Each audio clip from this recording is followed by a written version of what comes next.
Hello, friends, and welcome to the Transformation Show with Regina. I am so excited to be here again, recording another beautiful episode for you guys.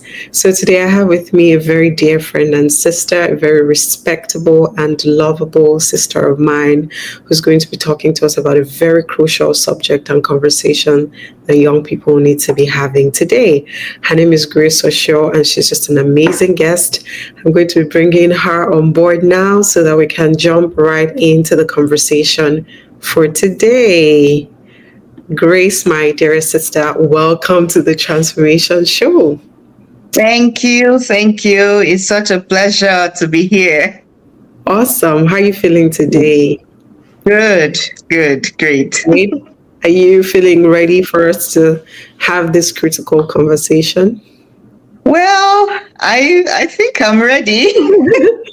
Awesome. Okay. So I'm going to start with some rapid fire questions. I know I didn't tell you about this, but that's all part of the fun. Just Okay. relax and just go with the flow. What is your favorite book of all time? Ooh, my favorite book is the Bible. Okay. Why? Yes. Because it's such a wholesome book. It contains everything. It contains wisdom on everything that pertains to life, So I find most of the principles, even principles that people expound, are rooted in godly wisdom. So I find the Bible very, very instructive, and I can easily say that's my favorite book. Okay, great. Next question. What's a favorite quote of yours? I've never really thought of a favorite quote because I'm not exactly a person of favorites. Okay. What's a quote you love? But I can share one quote that I love. Unfortunately, at the moment, I can't remember the author of this quote, but the quote says, "Only one life will soon be passed.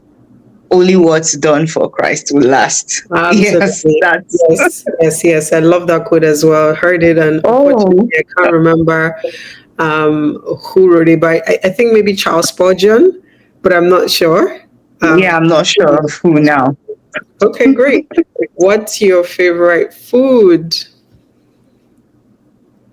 Okay, any well-prepared meal. So like I said before, it may be strange, but I'm not really a person of favorites. Okay. So I just love good food. I love variety. I love a variety of good food, and it depends on my mood and how I'm feeling, So I love to eat food across cultures and even across continents. Okay, awesome. Yeah. All right, final question before we start.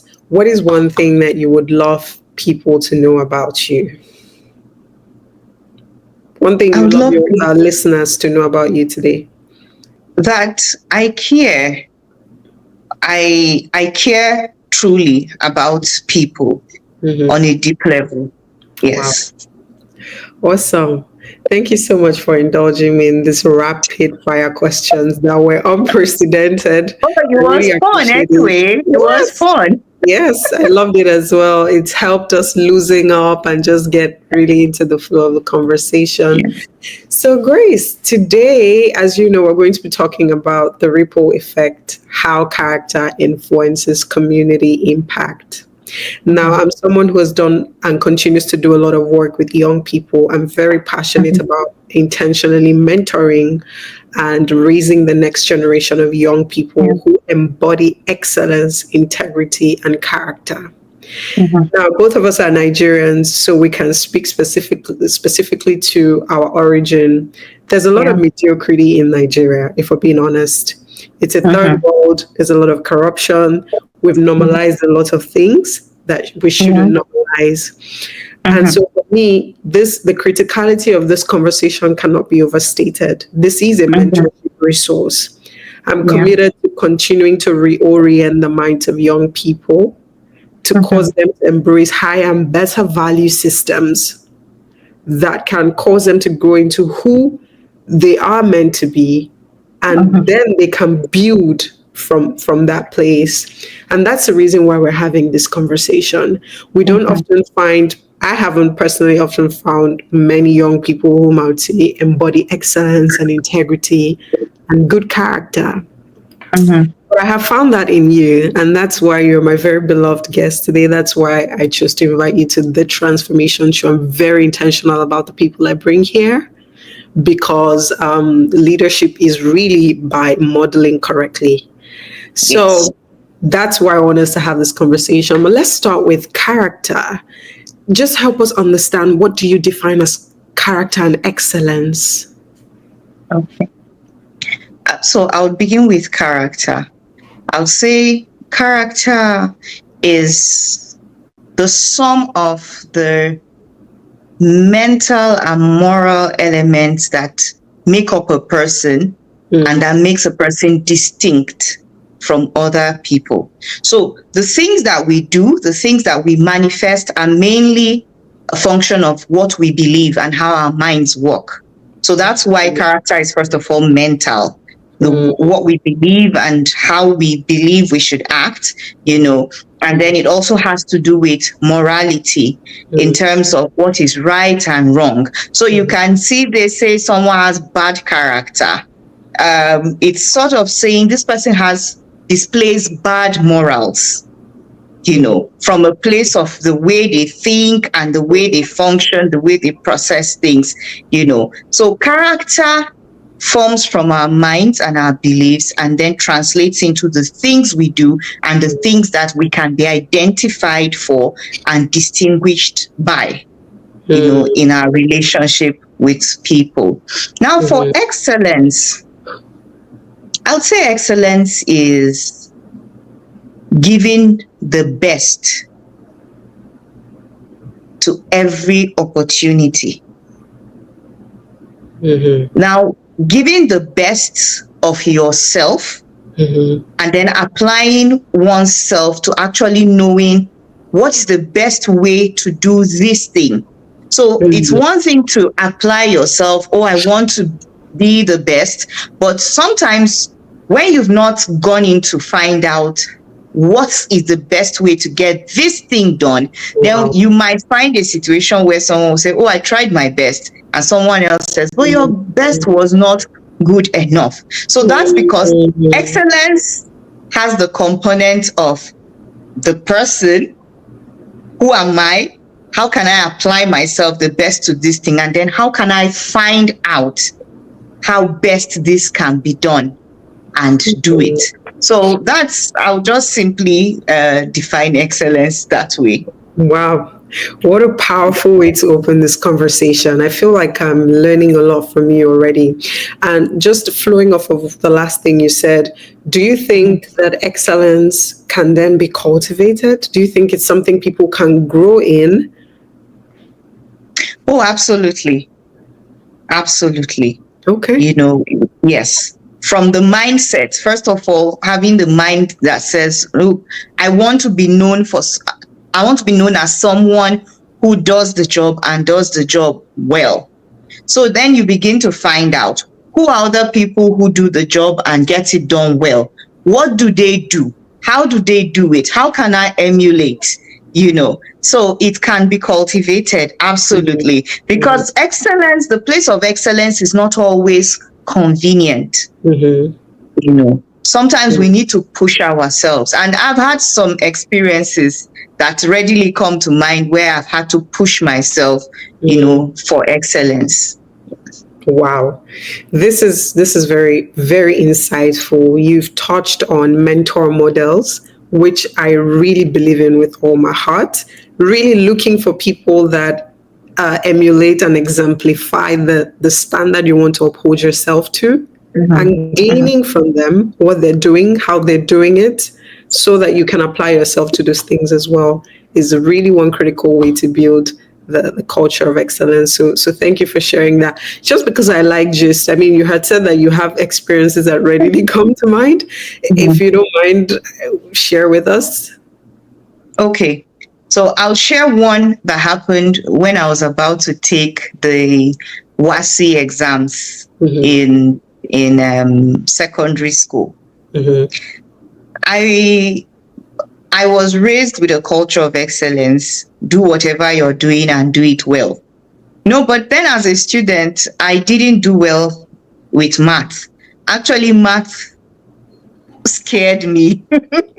Oh, Math was always like the elephant in the room for me. Other things seemed like they were easier than math. And then the more I drew closer to the exam, and some of our teachers and counselors kept saying, you have to do your best to get a well rounded result. You may not want to study in the sciences, but it's still important if you can get this done, and all of that kind of thing. So I deliberately moved myself from the mindset of I would do okay with a pass in math to saying, look, I can actually have at least a credit in math. I already know it's not my strong point, but I can at least have a credit in math. And I started to push myself. Then I sought help. I sought help. I sought extra tutoring to see, okay, how do I learn how to do this thing easily? Because I said to myself, I must give my best and the result must be excellent all round. So, at the end of the day, when the results came in, I actually got the credit in math. Yes, that I wanted. Incidentally, that was the only credit in my result, but people didn't understand why that was what excited me the most, because I really, and some of our counselors had told us, well, okay, so I'm a lawyer, and some of our counselors had said, you may not need a credit in math to study law, but that things are changing and very soon it will be required of you, and when I would come to appreciate the fact that I pushed myself in that season was when I was going in for my LLM. When I was going in for my LLM, I needed to have all the criteria, all the entrance criteria for LLB in that institution. And one of the criteria was I had to have a credit in math. So if I was comfortable at the time to say, oh, I've already checked the school I'm going to, I don't really need it, and I didn't press and push myself, then that wouldn't have happened. So that's just one of them. And because we're talking to young people, I just chose to pick that example. Yes. This is deep what you're saying, because essentially what you're saying is, look, if you want to build for the long term, then excellence must be a culture, because you just never know when you will need that extra input that you invested to get a certain outcome. If at the time you had just said, well, you take a short-sighted approach and say, I know the school I'm going to, this is not a requirement, then what happens when it's time for LLM? And so we must have a very long-sighted futuristic approach to the way that we're doing things today. The mistake we make is we think, once the day is over, our actions don't have long-lasting consequences, but they do. And so when we embrace excellence, what that just means is, regardless of what other opportunities come our way in the future, we're ready. We've invested and we're ready to embrace those opportunities when they come. And you also talked about something very powerful, which is mindsets, embodying this value system and personal belief that causes us to push ourselves the extra mile. Because sometimes when you see people operating in a place of mediocrity, it has first started from a belief system they've embraced, either consciously or subconsciously, whether they saw it modeled to them, or whether they picked it up from something they heard or someone they saw emulate that. They have embraced a conditioning that sets them up for mediocrity. Exactly. And so if you want to break out of that fuse, we must work backwards to say, what mindsets are self-sabotaging me? And how can I change that? What new mindsets do I need to start embracing so I can start functioning at a different level? This is so great, Grace. Thank you so much for just your opening thoughts have been punchlines already. Let's talk about influence. In your experience, how does demonstrating strong character influence those around you? And I'm asking this because I know that you do a lot of work with young people. You work with ECOWAS, and you mentor teenagers in your church and all that stuff. What has been how have you found that the character that you have demonstrated has influenced the young people in your circle? Okay. So one strong thing about influence is, character being influence is that it shows people, it goes beyond telling people to show people that this can be done. Wow. Yes. Wow. So it shows people that this can be done.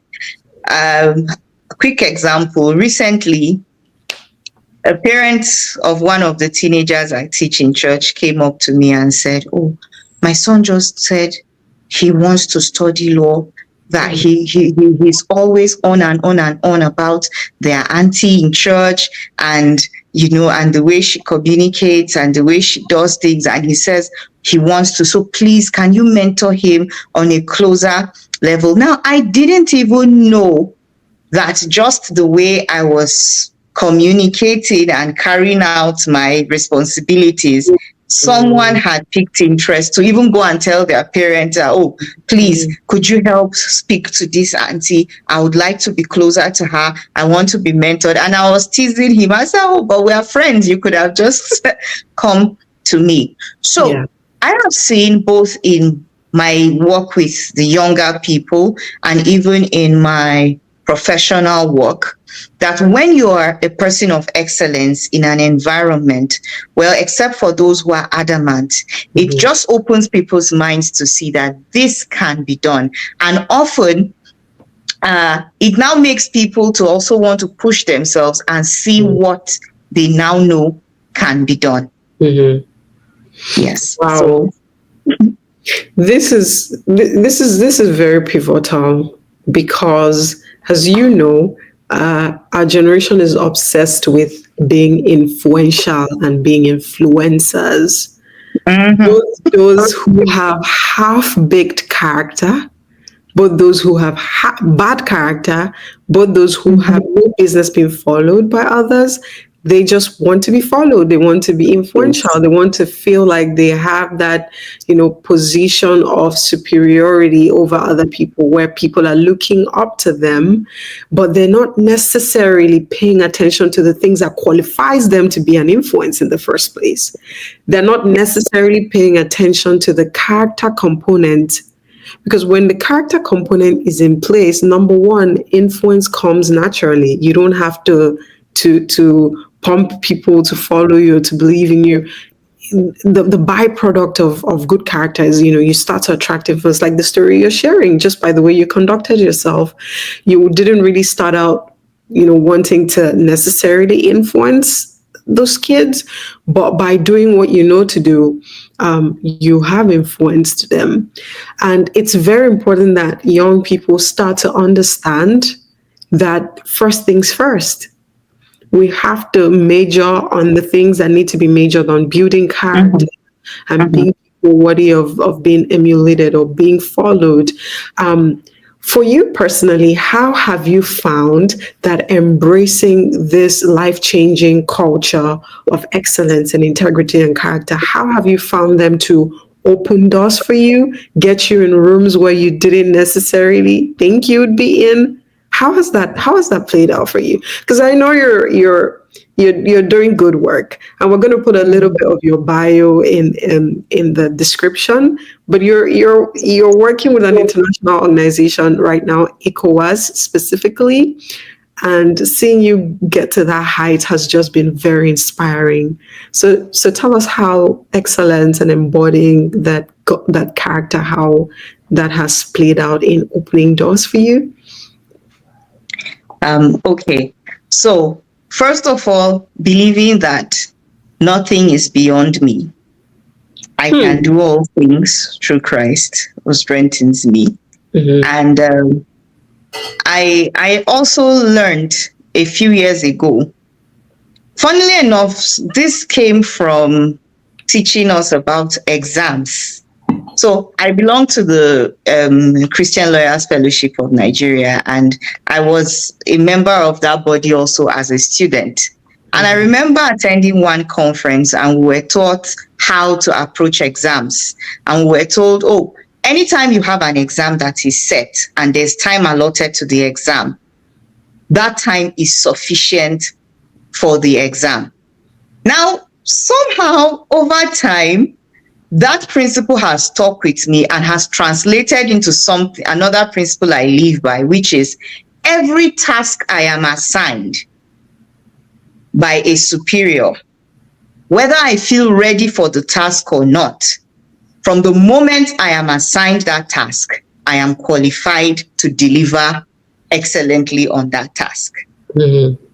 So I live by that principle, and because of that, I have always pushed myself to go above and beyond in every opportunity I have had, even before coming into the space where I am now.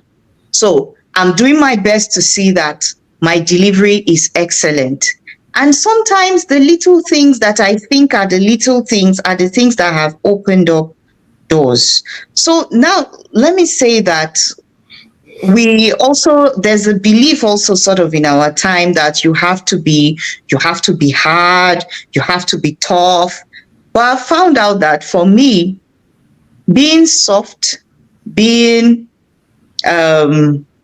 approachable, being respectful in carrying out my work has endeared me to some of the people I have worked with.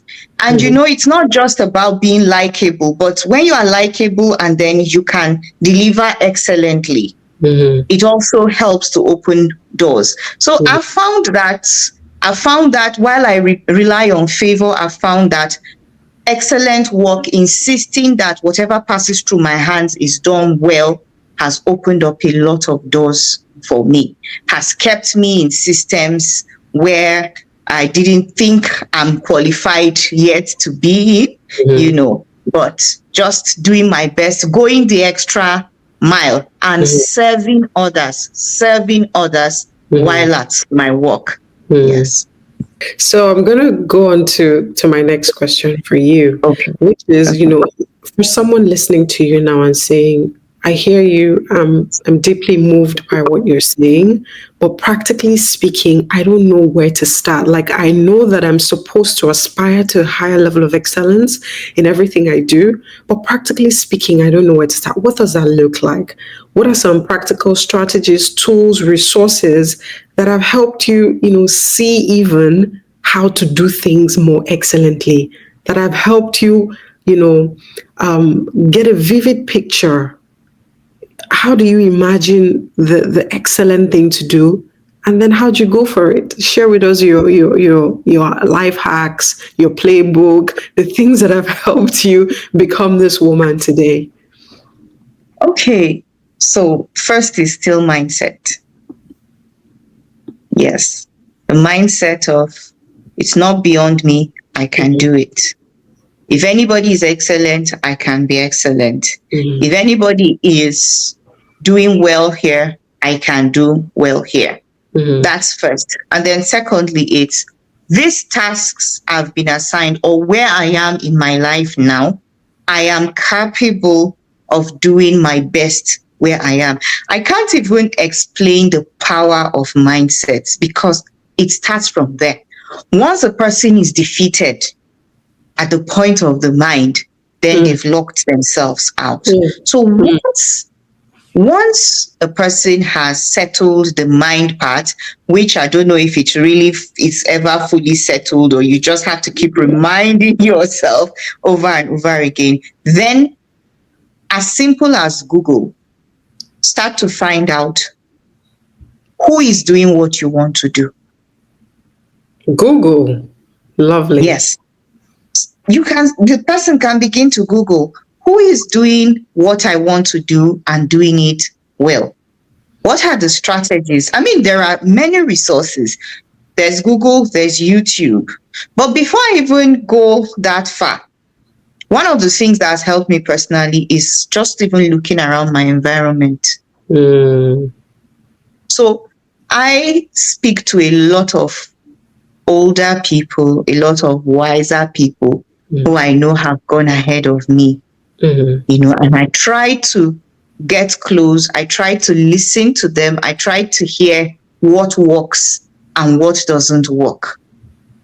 Yes, and then I try to put that into practice. So look around, see who is doing what you want to do or who you admire that you can talk to, and then look for resources on the internet. Just begin. And I feel like there's a way you begin to invest time and energy in something, and it just begins to open up and open up and open up. Yeah. So if we open our eyes, we will see it. I know the kind of woman I want to be. And I know the women whom I find attractive, and I try to be close to them and find out what they are doing. I ask questions whenever I have the opportunity. I ask, how do you do this? How do you make this work? So gleaning from wisdom is great, and then looking out for resources, but first the mindset. Wow. Woo-hoo. This is a whole masterclass. And personally speaking, I'm learning so much from you. And I believe that the people listening will learn as well. But you've mentioned three very powerful things that I want to reiterate, because you just gave us a major key to unlock an excellence culture and unlock success even in a dimension. The first is the mindset. Like, we probably sound like broken records when we keep emphasizing mindsets, but it's because, look, battles of life are fought and won first in the mind before you see a manifestation. And so a person's results in the physical is directly proportional to the kinds of mindsets they're entertaining. I don't even need to ask you what your mindsets. I just need to look at what your life is reflecting. That's the giveaway. And so we have to be intentional about the kinds of mindsets that we're embracing. And I know Mr. Faladurto is someone who has done a lot of good work in highlighting excellence mindsets and cultures that young people need to embrace. And I think it's completely free to download those affirmations. So if you can just go to gemstone.com, I think that's the website. You'll find some of these mindsets downloadable for free. That's where it really begins. The next thing you mentioned is so crucial, which is just being willing to put in a little extra effort and to go the extra mile. And to be able to achieve this, we have to banish this mental laziness that we embrace a lot of the time. Because sometimes we know that we need to put in the extra mile, but we're just lazy. We don't want to do it.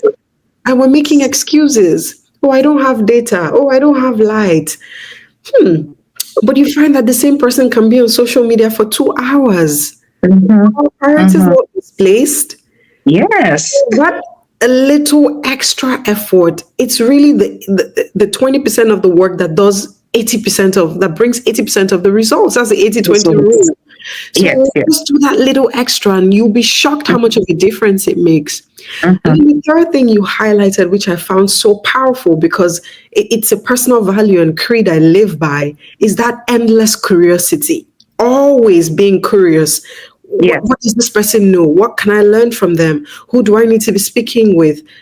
As they're speaking, what right questions can I ask to glean the kind of wisdom I need to navigate the next phase of my life? We have to be curious. And for those of us who, for one reason or the other, are not privileged to be surrounded by those kinds of people in real time, the internet is an endless resource. It's a blessing. We just need to know how to use it. Go on the internet and have virtual models. It still works just as good, because we know there's some people who are from homes where their parents haven't related the right kinds of values, or there's some level of dysfunctionality in their backgrounds and upbringing, and they're just wondering, well, I have no person to ask. Ask the internet. There are models, thousands and thousands of them on the internet. You've mentioned YouTube. You mentioned Google. This is such a light, brimming conversation, and I'm so excited that got to finally do this conversation.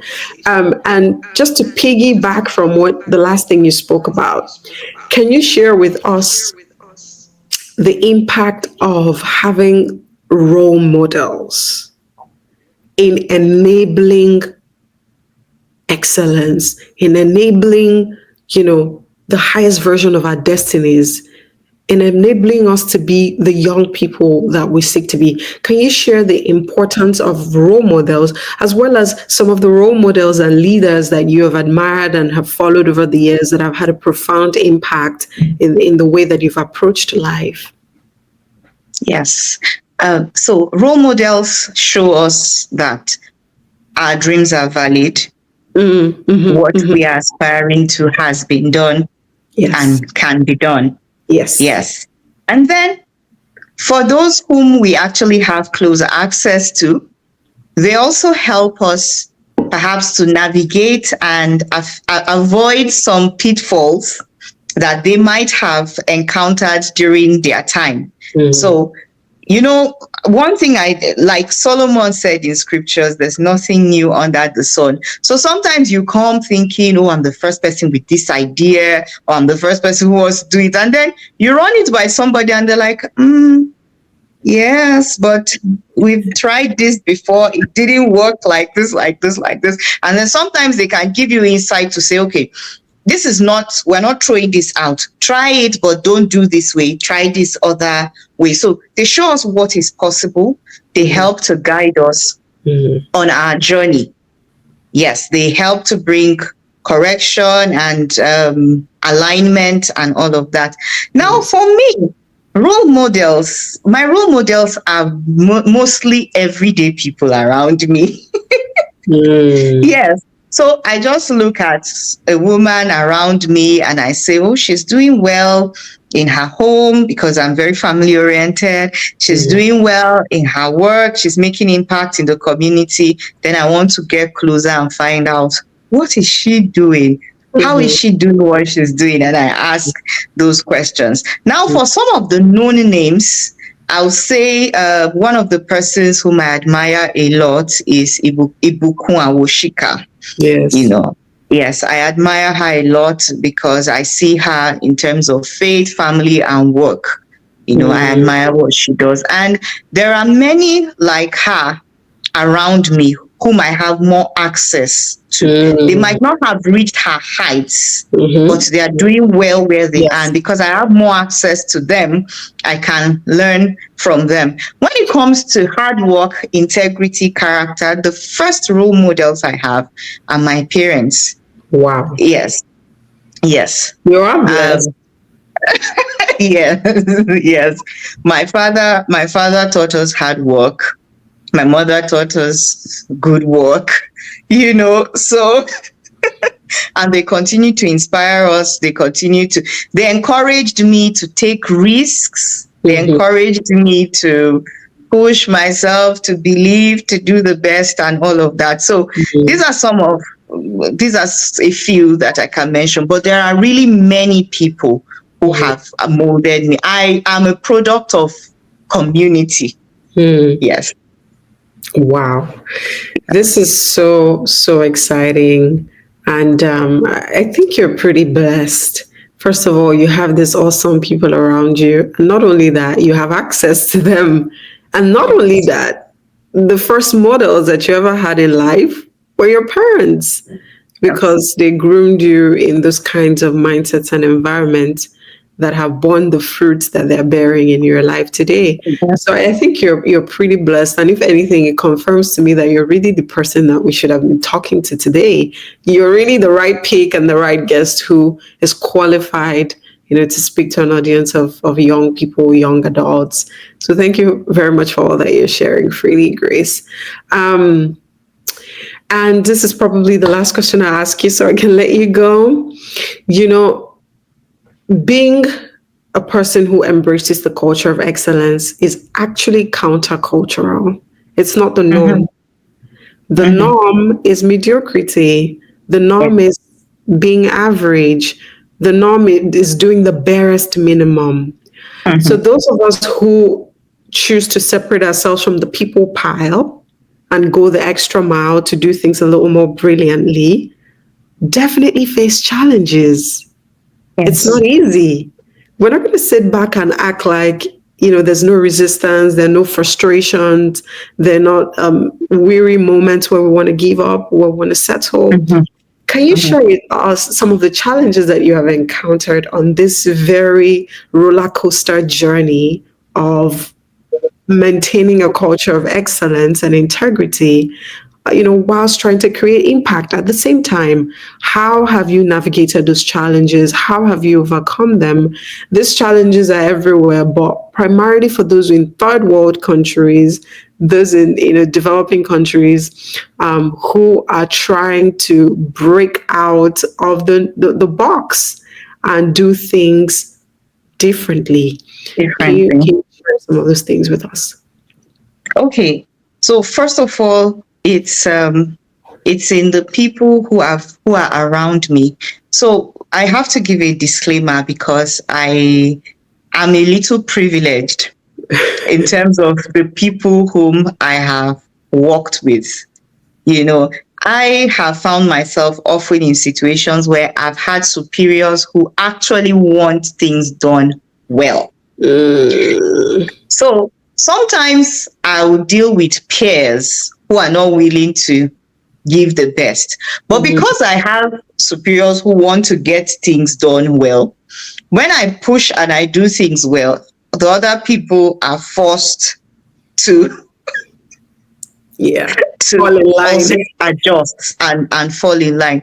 And again, from the place of privilege, I avoid some kinds of jobs, honestly, Mm. because if I know I'm going to be redundant or Hmm. I'm not going to be given the opportunity to do what I need to do and do it well, but I don't go that way. I just don't take it and I go for where I know that I'm going to be challenged. So that's it. I'm always seeking out challenging opportunities and taking challenging opportunities. But even in challenging opportunities, sometimes I've met laid back people. Now, in dealing with laid back people, depending on where they are on the ladder, you Mhm. have to manage, sometimes you have to manage people, Yes. help people, push people. Yes. These are some of the things I have had to do, Yes. sometimes just do a lot of groundwork so that Mhm. someone else is encouraged to push and do their own part. So sometimes it entails taking more than my own direct responsibility, to Hmm. put. But then for integrity, uh, yeah, for integrity, maybe that has been more of a challenge for me than the excellence part because I have people. But sometimes you're dealing with people who are not really willing to do things right. Mhm. And I've had to navigate some of that. Sometimes it's not in my direct line of work in terms of my colleagues, but Mhm. some of the people we are serving, Mm. because of the way the work cuts across different sectors. I've had situations where I had to go and pray, dealing with very, very top government official in one of the countries we're working with, and it was like they were bringing something that I didn't understand, and it was going to be some kind of compromise. And I actually went to the Lord in prayer and I Wow. said, but I need the right words to tell this person to put fear in their heart. So truly, I slept and I woke up and I had some words which I shared with I sent a message to the person to say, oh, sir, I'm really sorry. You want us to do it this way, but these are the reasons why we can't do it this way. Mhm. Respectfully, but there were words that put fear in Mhm. the person's heart. Mhm. And Mhm. then when I got the response that when I had done my part, then I reported to my superiors to say this is what is going on. So this is what I have done. So when they come to you, you Yeah. need to reinforce this. Oh So yes. sometimes we're faced with that. Yeah. Hmm. Wow. That's how I have managed. But truly, I will keep saying that I'm privileged to have worked with really amazing people. Yes. And what you're saying is very important. Um, First of all, the soil that you found yourself planted in was a good soil. And that has just done a lot of groundwork for you. But some people don't have those kinds of privileges. And it is for those people that I continue to do the work that I do. It's because of those people that both of us are seated on this call having this conversation to share some of these things so that we can Yes, help those people as well. yes, And so that those people can begin to find models yes. outside of their immediate environment that reflect and show them what is possible. Yes. And a few things you share that I just wanted to highlight because you're sharing a lot of good stuff and it really makes my heart glad. You've talked about community, really the people you surround yourself with. And for some people who don't have that in immediate family members or parents, it's important that they take the initiative to start creating their own community, their own Community. tribe Yes, that not yes, just provides support, but provides accountability and is yes. committed to the same goal and vision of upholding a Mhm. life of excellence. That Yes, way, iron can sharpen iron and yes, people can hold each other's hands as they navigate that journey. So you can curate your own community, essentially, is what I'm saying. yes, And this is the yes. reason why I started the Rolo Coaching Network. And we recently just created a Telegram channel where everyone is invited to be a part of us. And our goal is to continue to share the resources, the tools, the ideas that can help really reorient their minds and shape them into who they need to be. And it's a completely free channel. That's why we do what we're doing. It's because we understand the importance of surrounding yourself with the right people. If you're Yeah. aspiring to be an Iroko tree, but you're in the midst of grass, over Uh-huh. time, because that dream is not being fueled or stoked, because the Uh-huh. environment is not nurturing enough, over time you start to lose sight of what it really means to be a tree. Yes. And so if you find yourself in a forest where there are tall trees, you're in a habitat that nurtures you. You see what I mean? Yes. So Yes. that's awesome. And the second thing you said, which you kind of said it in passing, but it's a whole word, which is being willing to say no. Really, you can't be excellent if you don't have a standard. And by Yes. definition, having a standard means you're not doing things the way everyone else is doing it. Yes. And so when you're faced with opportunities that require that you go contrary or that you compromise on these values that you hold there, you have to be willing to say no and to Yes. count the cost and to know Yes. that some opportunities will slip out of your hands, but that's okay because what you're building is more important to you than those temporary opportunities that come and go and that deviate you from the path of purpose. Yes. This is Yes. very crucial because sometimes we hold on to this idea, we romanticize the idea of opportunities so much that we start nipping out our values here and there. And I remember when I started my NGO in 2018, I had this very dear friend who really believed in what we were doing. And he just got a government appointment. And he said to me, I really want to invest in your NGO. I believe in what you're doing. And then he said, I'm willing to procure some good 10 million naira for you guys so that you can just keep, reaching out to children in orphanages. You can keep holding these summits and workshops to train young people. And then he goes, but there is a sharing formula, Sha. Mhm. When the 10 million naira comes, I'm going to give you some names of people you have to, grease their palms. That's the way we do it. Mhm. And I go, wait a minute, what's going on here? First of all, this is a non-profit organization. Second of all, these Mhm. folks we're talking about are non-stakeholders. I don't know them. They have no business with us and what we do. Why do their palms need to be greased? And I said Mhm. to him, we're at the very critical point where we're trying to register our NGO and set things up. We really need this money, but I'm happy to let it go. It's a lot of Yeah. money, but I can't build the foundation of this organization on compromise and corruption. The Yes. same thing we're training young people to fight. Because remember, Yes. this is the whole thing that my NGO wants to do. reorient the minds of young people, raise a new breed of young people by offering them transformational mentorship. This Yeah. goes directly against everything I stand for as far as building this organization is concerned. Mhm. And it was a promising opportunity. And some people heard it and they're just like, oh, you could have just accepted it and you forget it over a while. But these are the issues. These Yes. seemingly small compromises that we make in secret, where we think nobody is seeing us, it is writing a story. Yes. And the things that we think are hidden will soon become public. Open. Yes. Over time, those things will eventually come to light. So Mhm. it's so important that you talked about being willing to say no, especially when it is within our power. We have to be willing Yes. to let go of some things so that Yes. we can embrace this value of excellence. Yes. The third thing you mentioned is prayer.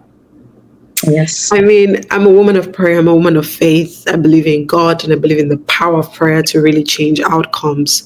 And as you spoke, the biblical character that came so vividly to mind was Esther, who wanted to turn the heart of the king and had Mhm. to go into 3 days of fasting Yes. so that the Lord could go ahead Mhm. and soften the heart of the king so that when Yes. he hears her request, he will yield. And it worked. It Yes. absolutely worked. It's not a spooky approach. We're not trying to be, religious or overly No. deep. This thing It works. works. It works. This It thing works. It has worked for me. it has worked for me countless times. It's a real gift and it's a real weapon that we should always have in our arsenal because it does change things. Um, Mhm. Humans are ultimately God's creation, and there's nothing He cannot do. Like, there's no heart that is too hard for Him to reach. Yeah. So, a part of our toolkit as change makers who want to uphold these kinds of values really is prayer. Like, when someone is Yes. being too difficult, no problem. I will speak to your Yeah. superior, and he will get you on that check. Yes. Yes. It works every single time. I love it so much. I love that you shared it. Sis, I'm going to ask you for the last question for the day before I let you go. Okay. What is a long-term vision that you have for young people when it comes to excellence, embodying, this culture of integrity? How do you envision that young people can come into this thing to really drive impact, to drive change in the nation, on the continent, and eventually globally? What kind of changes would you like to see? What kind of changes do you think we need to be emphasizing on? Okay. For starters, children from primary schools learning about their capacity and their capabilities, that they are not less than their counterparts Hmm, in the West or anywhere else, hmm, that they are enough. And maybe this is an opportunity to mention something I'm really passionate about that I haven't mentioned in this whole time mhm, we've been talking. mhm. The breaking the culture of examination malpractice in our society. Hmm. I tell people that what exam malpractice, what I understand exam malpractice does to people is that exam malpractice makes people feel like they are not capable. Hmm. So we've heard, and this is real life experience, we've had children being assisted with exams in primary schools before they Wow. even go into secondary schools. Yes, Wow. I know this for sure. Now, Hmm. what happens is that when you assist a child in primary school, something tells them you're building a mindset that says Learned helplessness. exams, yes, exams are too difficult to pass. I always need somebody. So the same person goes to secondary school and needs help to pass WAEC or whatever exam they are taking. Then they go into the university and they need help again to pass. Hmm. Gradually and over time, that is one of the things that builds mediocrity in young people. Wow. We feel Wow. I can't do it. I always need somebody else to do it. Hmm. So that mindset, as we reach out to children, beginning to teach them that you are able. I tell my teenagers in class all the time, still from that principle of exam and time I mentioned earlier on. Yes. I tell them every exam in any class that you are in, you are capable of passing that exam. So apply yourself to it and pass it. Hmm. Once we learn responsibility, once we begin to learn from that stage, there's nothing we're going to build a mindset that nothing is too difficult. And that is the mindset that is needed to be excellent. Now, of course, I know there's the need for investment in education, because you can see the gap in those who have good education with good values and those who just go by with something that is a semblance of education. So there is a lot of work. The approach is a lot. First of all, helping our children to understand that they are able, they are capable, and then teaching them how to take responsibility, teaching them how to solve problems, because not just rushing to rescue everybody and solve every problem for them, but teaching them how to tackle difficult situations and solve problems. That is how we grow to be excellent people, by actually approaching difficult situations headlong. Then each time you overcome, it tells you, it It gives, even builds your as an esteem. adult, yes, your confidence is built. You know that, oh, I can do this. Oh, I was able to do that. So the next challenge, I'm going to surmount it. So I don't know, everywhere I find myself, I'm trying to see how do we change mindsets? How do we see? And of course, family, helping people. Some of us are privileged to be from good families. Many of us are not, Yes. So if we're going to have great leaders tomorrow, even among our peers, we must encourage good leadership in parenting. Wow. That's another approach. Good Wow. leadership in parenting. So those of us who might not have had it good growing up and have now realized and want to make an impact, we now need to know that we intentionally have to settle down, look at our traumas headlong, heal, and learn how do we model the right thing to the next generation. So we are teaching, we are modeling, we're trying to change mindsets, we're investing in education where we can, we're investing in resources like what we are doing now. Someone can stumble on this video and it will be the turning point in their life. So we're investing in all of these things because the field of working with young people is really, really, really wide. And there's it's enormous. It's hard to know what to do or where to begin. But I always say, even if it's one person, Yes. just do something. Keep Help one doing person every something. day. Just invest. Yes. So Absolutely. Wow.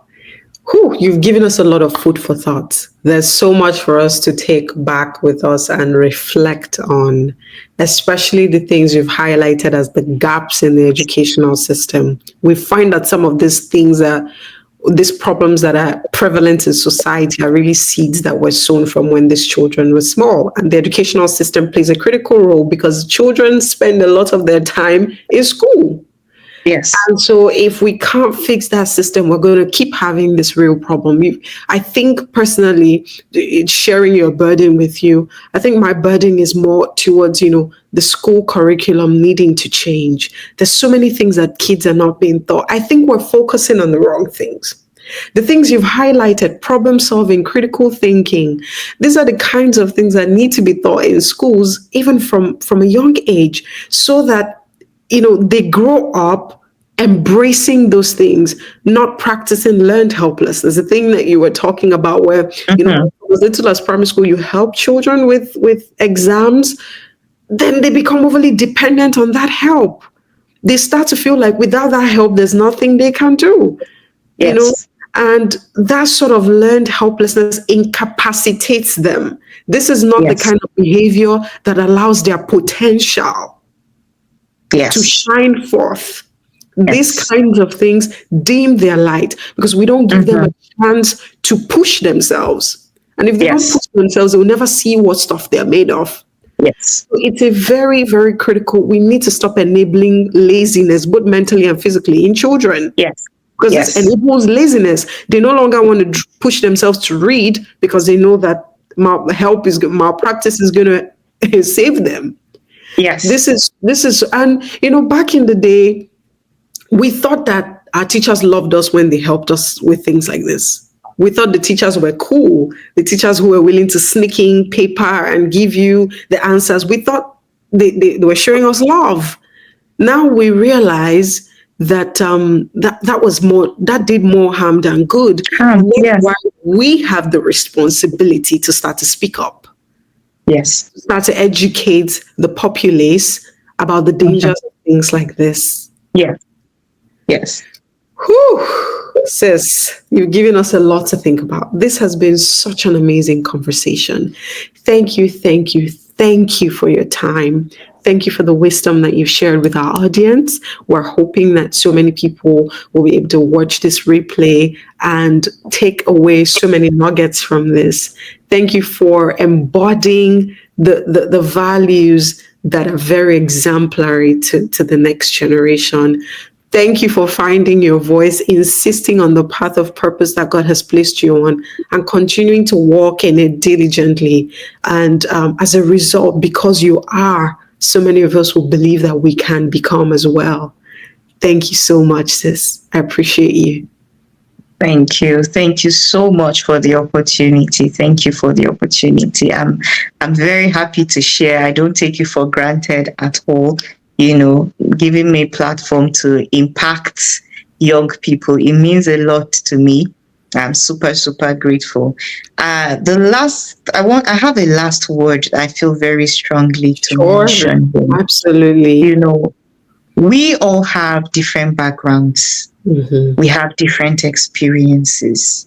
But from the point where a person knows what is right from what is wrong, or from the point where God begins to open a person's eyes to see how to go on the path of character, integrity, and excellence, that Mhm. is the point of decision making. I Wow. admit that for some, it will be tougher because of foundational issues. Mhm. But please, it's for everyone. It's not for those who had good backgrounds or anything like that. I mean, you can have a voice. If you are someone like that, you can be the voice that someone else who doesn't have my own kind of background can relate to. Mhm. So Mhm. take on the challenge, reorient yourself, and begin to be the model for the next generation. And if you're a younger person who perhaps is not yet at the stage of being a model for others, seek out models. Just, we've said it here, they could be physically in your environment, they could be online. Seek out models. Don't give an excuse that you don't have the people around you, or you don't have the privilege of such and such a background. It's for Mhm. anybody. And there are people, when you become who God wants you to be, there are people that someone like me may not be able to reach, but Mhm. it's your story, someone like you, that they would just need to be who God wants them to be. Amazing. Thank you for this final closing thoughts. They are deeply, deeply insightful, and we definitely need to think about that a little more. Thank you so much once again.